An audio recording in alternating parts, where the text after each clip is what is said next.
Hi guys, hope you're all doing well. I have another tip for you. Now I'm going to show you what I'm doing. I am making for dinner a beautiful tomato soup, and I'll tell you what I did. As you know, I dehydrate a lot of my vegetable scraps, especially if I'm having a tomato sandwich and I have like butt ends. Instead of just letting it sit and hoping that someone's going to eat it, I rather dehydrate it, and then it goes into my jar of those vegetables that I dehydrate, or I take them and I put a lot of these tomato butts in the freezer. And what I do is when I'm making a sauce, I can use them. If I'm making a big batch of sauce where I can them in jars, I could also use those tomato butts or use it in any type of recipe I have. I had a craving for tomato soup, so I pulled out those butts. This way I could make some room in my freezer because my freezer is busting. I did want to make room, so I says I'm going to use those tomato butts and I'm going to make a soup. But because I've already been using those tomato butts, I didn't have that much. I needed extra tomato. But what I do have is this tomato powder. And I've mentioned this tomato powder to you guys before. It's from Olive Nation.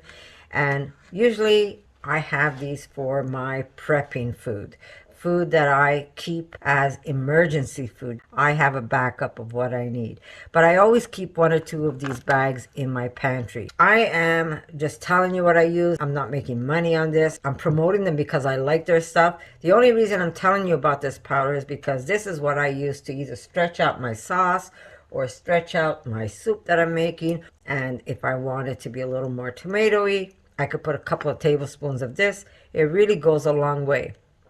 Now I'm going to show you something. I'm not sure if I showed you last time, but I'll show you how great this really is, because you could use this for a lot of other stuff. But I want to tell you how easy it is to make the soup that I'm making. Basically, it is all the tomato butts that I threw in a pot, in a separate pot, of course, where I added some hot water to it. And then if I needed more tomatoes, I use this powder that I showed you. Or you can open up a can. It's really up to you. But for me, this is really easy and very simple to use. And then I blend this with a hand blender. And then I put that aside. I take another pot with some olive oil. I fry up some onions, some rosemary, some garlic, and then I add my puree. And from there, I can see, do I need more tomato? Do I need more water? That's really up to you in flavors. So I did add extra water, and I added some of my powder. And this is what I have so far. I do put a pinch of soda. It kind of kills the acid in the tomato. That's baking soda. I just put a little pinch, and you'll see that it starts foaming on you. That helps cut down the acid. And then I put this on my stove at simmer. But I just want to show you what else I do with this. Say we want to have a marinara sauce as a dip. I take just a little bit of this powder. I have a little dry sack in there, so I don't want to get it in here. I'm not going to do a lot because I just want to show you how great this stuff really is. I'm just going to add a little bit of hot water, a little bit at a time. You don't want to over water it. Now, sometimes we like eating our fries with, or potato wedges with like a marinara sauce. So we make a little sauce. Now look how little powder I put, and look how much water I've been adding. And you can see this is really, really thick. So we're going to keep adding some water to this. And of course you want to be able to notice how thick it's getting again. Look at that. Just a little extra water.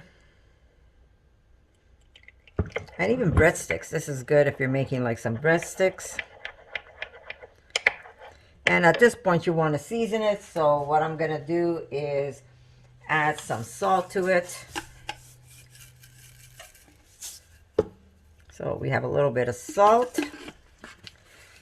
A little bit of black pepper.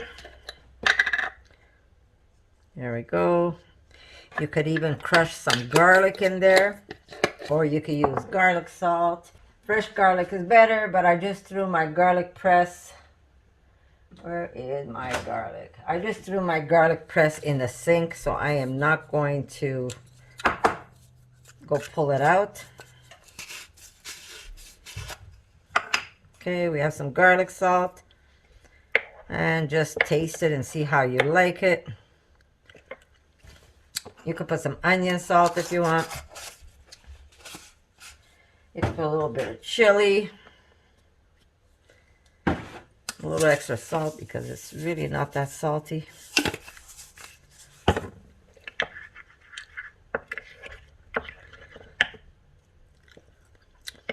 It's getting there now. I would put olive oil in this. Some really good olive oil. And then if you nuke this for maybe 30 seconds, it actually cooks that tomato and you've got instant marinara sauce, guys. I think I've showed you how I do that in another video. And then you could dip your breadsticks in it and you could enjoy an instant marinara in no time at all. So it's a good thing to have handy. That tomato powder is a good thing to have handy. Now I'm just going to throw this in my soup because I have a soup going. But very easy to do. And again, this is the brand that I am using. I'll put a link for you guys, so if you're interested, you could go pick one up. But it really makes your life easy if you don't have enough ingredients and you want to stretch out that soup. You can just use a little bit of that powder and it goes a long way. I told you sometimes I'm making a minestrone soup. I've got all kinds of vegetables, potatoes, you know how a minestrone soup is. And then I put a couple of tablespoons of this powder and my soup is just that much better. So that was a little tip I wanted to show you. I told you how I make my tomato soup. I basically, it's water, tomatoes, some fried onions, some fried garlic, some rosemary. But I do put a handful of potato flakes at the end just to get it a little creamy. And that I'll do later on. So how creamy is really up to you. But very simple. Some black pepper, of course. You could put some black pepper in here. And then a handful of potato flakes. And that'll be nice and creamy with a nice toasted bagel with some cheese on it. And that will be dinner for us tonight. So I just wanted to let you know about my magic ingredient. I call this magic ingredient that I always have at home. And I've got bags and bags in my garage, but in my pantry, I always have a bag open for when I need it. It really goes a long, long way. You really don't need that much of it. And God forbid, right? God forbid we don't have access to getting to stores for whatever reason. When you have something like this, you can even make a very fast spaghetti sauce with it. You really don't even have to cook it if you don't have the access to cook this stuff. So, piece of bread, some of this, and that'll fill your belly if you really want. Sometimes we do that. My husband will just make some of this, and he'll take a French baguette. He dips in it, and that's what he eats. But very simple. I hope I didn't make a mess of this video because I'm in the middle of cooking. I'm in the middle of editing. I'm in the middle of doing so many different things. And I just wanted to let you know that that's one ingredient that I think every kitchen should have. Something that maybe you would think of having as an emergency backup.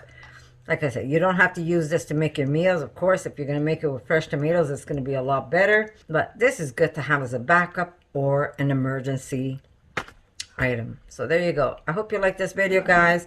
And if you give it a try or if you buy some, let me know what you think of it. Remember, you don't have to eat it raw like this. You could cook that sauce, or you could, if you're making small batches like this, you could just put this in the microwave and it actually cooks. Don't put it for long, but it actually cooks that sauce for you. And instead of using garlic powder like I just did, put some fresh garlic because that's always better. So I'm going to say I love you guys, and I am going to see you in my next video.